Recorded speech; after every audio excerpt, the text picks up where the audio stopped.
আমি এবার হজে যাব। হজের জন্য কি বই পড়তে পারি এবং কিভাবে প্রস্তুতি নিব যাতে আমার হজ কবুল হয় এবং সার্থক হয়? আপনার পরামর্শ চাই। হজে যাওয়ার জন্য সবচেয়ে বড় বিষয় হলো যে যথাযথ প্রশিক্ষণ দরকার। শুধু বই পড়া নয়, আসন্না ফাউন্ডেশন থেকে আলহামদুলিল্লাহ প্রতি বছর হজ প্রশিক্ষণ হয়। এবছর ইনশাআল্লাহ যথারীতি হজ প্রশিক্ষণের ব্যবস্থা আমাদের আছে এবং যথাযথ উপায়ে আপনি নিবন্ধন করে কোনো পয়সা কড়ি খরচ করা ছাড়াই হজের ট্রেনিং নিতে পারেন। এছাড়া হজের জন্য যে সমস্ত বইগুলো আপনার আধ্যাত্মিক প্রস্তুতিতে সাহায্য করবে, এর ভিতরে মওলানা আবু তাহের মেজবার একটি বই আছে, বাইতুল্লাহ মুসাফির ডক্টর আব্দুল্লাহ জাহাঙ্গীর রহমাহুল্লাহর একটি বই আছে ছোট হজের প্রস্তুতির জন্য, সেটা আপনি পড়তে পারেন। আর এর বাইরে বিভিন্ন ওলামা ইকরামের লেকচার আছে, সেগুলো শুনতে পারেন। আর শরঈ দৃষ্টিকোণ থেকে হজের মাসআলা এগুলো জানার জন্য অনেক ওলামা ইকরামের বই আছে, যে বইটি আপনার কাছে ভালো মনে হয়। কারণ একেকটার কলেবর একেক রকম, সেই বই আপনি আপনার সাথে রাখতে পারেন। আমরা আসন্না ফাউন্ডেশন থেকে ছোট একটি লিফলেট করেছি হজের গাইড হিসাবে, সেটাও আপনার জন্য সহায়ক হবে ইনশাআল্লাহ তাআলা। এবছর আমি হজে যাব। আমার মুখ থেকে মাঝে মধ্যে অনেক দুর্গন্ধ বের হয়। ওই সময় আমি মুখে দারুচিনি, লং ইত্যাদি রেখে চিবাই, যাতে মুখের দুর্গন্ধে কেউ কষ্ট না পায়। হজের এহরাম অবস্থায় যদি আমার মুখ থেকে দুর্গন্ধ বের হয়, আমি কি দারুচিনি বা এলাচি মুখে রেখে চিবাতে পারবো? এর উত্তর হয়ে বলতে চাই যে, এ ধরনের দুর্গন্ধ দূরের জন্য আপনি কোনো ডেন্টিস্ট অথবা সংশ্লিষ্ট বিষয় বিশেষজ্ঞ ডাক্তারের পরামর্শ নিতে পারেন এবং এটা বেশিরভাগ ক্ষেত্রে ট্রিটমেন্টেবল, অতএব আপনি ট্রিটমেন্ট করতে পারেন। এর বাইরে আপনি মেসওয়াক করতে পারেন সারাক্ষণ। দারুচিনি বা যেগুলোতে ঘ্রাণ আছে ইচ্ছাকৃত, সেগুলো আপনি চিবালেন শুধুমাত্র ঘ্রাণ বের হওয়ার জন্য, এটা জায়েজ হবে না। এটা আপনার হজের যে নিষিদ্ধ বিষয় আছে তার আওতাভুক্ত, অর্থাৎ সুগন্ধি ব্যবহার করা, ইচ্ছাকৃত সুগন্ধির ব্যবহারে শামিল হবে এটা, সেটা আপনার জন্য করা জায়েজ হবে না। ওমরায় মাথা না মুন্ডিয়ে এহরামের কাপড় খুলে ফেললে করণীয় কি? উত্তর হলো যে, মাথা মুন্ডন করা ছাড়া যদি আপনি, যখন মাথা মুন্ডন করা নির্দেশনা রয়েছে আপনার তওয়াফ এবং সাই করার পর, সেটার আগে যদি আপনি মাথা মুন্ডন করা ছাড়া যদি আপনি খুলে ফেলেন এবং সেলাইযুক্ত পোশাক পরিধান করে ফেলেন, তাহলে সেক্ষেত্রে আপনি একটি ভায়োলেশন করলেন এবং এহরাম মুক্ত হওয়ার আগেই আপনি সেলাইযুক্ত কাপড় পরে ফেলার কারণে আপনার দম ওয়াজিব হতে পারে। অর্থাৎ একটি কোরবানি মক্কাতে করে গরিবদের মধ্যে বন্টন করাটা আবশ্যক হবে, যদি আপনি যথাসময়ের আগেই সেলাই করা কাপড় পরেন। আর যদি কাপড় খুলে ফেলেছেন, খুলে আবার সেলাই কাপড় পরেননি, অন্য কাপড় সেলাই ছাড়া কাপড় পরেছেন, তাহলে সেক্ষেত্রে দম ওয়াজিব হবে না। কুড়িয়ে ফল খাওয়ার হুকুম কি?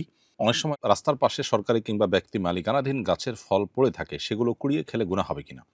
উত্তর হলো যে, যদি এমন হয় যে মালিক তার সে গাছের ফল কুড়াবার বা কুড়িয়ে নেওয়ার কোনো ব্যবস্থা না রাখেন, বেড়া ইত্যাদি দিয়ে সেটাকে সংরক্ষণ করবার কোনো চেষ্টা না করেন, বরং এটাকে তিনি উন্মুক্ত রেখেছেন এবং যে কেউ নিয়ে যায় সেটা নিয়ে তার কোনো আপত্তি থাকে না, এরকম যদি হয় তাহলে সেটা আপনি খেতে পারেন, কারণ এখানে তার মৌনসম্মতি স্পষ্ট। আর যদি সেরকমটি না হয়, বরং তিনি নেওয়ার চেষ্টা করেন, নেওয়ার ব্যবস্থা আছে, তাহলে সেটা আপনার নেওয়ার সুযোগ থাকলেও নেওয়াটা আপনার জন্য জায়েজ হবে না। কারণ তিনি এটা নিচ্ছেন, নেওয়ার ব্যবস্থা রেখেছেন এবং বেড়া ইত্যাদি দিয়েছেন, তার মানে হলো তিনি এটা সংরক্ষণ করতে চাইছেন। অতএব সেটা আপনার গ্রহণ করা বা নেওয়া জায়েজ হবে না। এটা সরকারি বা ব্যক্তি মালিকানাধীন উভয় গাছের ক্ষেত্রে প্রযোজ্য। নষ্ট হয়, পড়ে থাকে, নেওয়ার কোনো পদ্ধতি নেই, বরং মৌনসম্মতি বোঝা যায় যে এখানে কর্তৃপক্ষ মূলত কেউ নিল, তার জন্য কোনো আপত্তি তাদের নেই, সেরকমটি হলে আপনি গ্রহণ করতে পারেন। সকালে দাঁত তুলেছি, দাঁত থেকে ক্রমাগত রক্ত ঝরছে, এখন নামাজ কিভাবে পড়ব? অনবরত যদি পড়তেই থাকে এবং পুরো ওয়াক্তের মধ্যে কখনোই এটা না থামে, বরং বিরতিহীনভাবে পড়তে থাকে, তাহলে আপনি ওযু করে ওই অবস্থায় আপনার নামাজ পড়ে ফেলবেন। কোনো অসুবিধা নেই, নামাজ হয়ে যাবে। আর যদি অপেক্ষা করলে কিছুক্ষণ পর থামবে বলে মনে হয়, তাহলে থামা পর্যন্ত অপেক্ষা করে তারপর আপনি নামাজ পড়বেন। ২ খুতবার মাঝখানের সময় পড়ার জন্য বিশেষ কোনো দোয়া আছে কিনা? না, বিশেষ কোনো দোয়া নেই। অনেক ফকিহদের মতে এটা দোয়া কবুলের সময় মনে মনে দোয়া করবে, আর বিশুদ্ধ মত অনুযায়ী এটা নীরব থাকার সময়। কখনো কখনো ইস্তেগফার করার জন্য ইমাম সাহেব, খতিব সাহেব খুতবাতে আহ্বান করে থাকেন, অতএব মনে মনে আপনি ইস্তেগফার করতে পারেন। তো আমার পালিত একটি বন্ধ্যা ছাগল আছে, যা কখনো বাচ্চা দেয়নি। আমি নিয়ত করে সামনের কোরবানির ঈদে এটি কোরবানি দেব। প্রজনন অক্ষম ছাগল কোরবানি দিলে কোরবানি হবে কিনা? এর প্রশ্ন উত্তর হলো যে, পালিত বন্ধ্যা ছাগল যেটা কখনো বাচ্চা হয়নি, সেটা আপনি যদি কোরবানি দিতে চান, তাহলে সেক্ষেত্রে কোরবানি বিশুদ্ধ হবে। কোরবানি বিশুদ্ধ হওয়ার জন্য প্রজননে সক্ষম এরকম হওয়াটা কোনো শর্ত নয়। বিধায় এ ধরনের ছাগল, তার বয়স যদি যথাযথ বয়স হয়ে থাকে, তাহলে তা দিয়ে আপনি কোরবানি দিতে পারেন এবং আকিকাও দিতে পারবেন। আমি আগে শরীরে ট্যাটু করিয়েছিলাম, এখন ভুল বুঝতে পেরেছি, রিমুভের চেষ্টা করছি, আমার উমরার ফ্লাইট ঠিক হয়েছে। এমত অবস্থায় শরীরে ট্যাটু নিয়ে উমরা পালন করলে উমরা সহি হবে কি না? প্রিয় দর্শক, প্রথম কথা হলো যে, ট্যাটু যেটি আপনি শরীরে লাগিয়েছেন, এটির ফলে অজু বা গোসলের পানি আপনার ত্বকে মিশবে না। আমরা কিছু, কিছু কোম্পানিকে দেখেছি তারা ট্যাটু করলে অজু গোসলে কোনো অসুবিধা হয় না, এরকম কথা তারা প্রচার করছেন। এটি মূলত ভুল। ট্যাটুর ফলে ত্বকে অজু বা গোসলের পানি পৌঁছে না, যার ফলে অজু বা গোসল হয় না। আপনি ভুলে যে কাজটি করেছেন, এখন সেটি ভুল বুঝতে পেরেছেন, আল্লাহর কাছে তওবা করবেন, সেটি আপনার কাজ, আপনি ইতিমধ্যে সেটি করছেন। এর পাশাপাশি এই ট্যাটু রিমুভ করার জন্য আপনি সর্বাত্মক এবং সর্বোচ্চ চেষ্টা করবেন।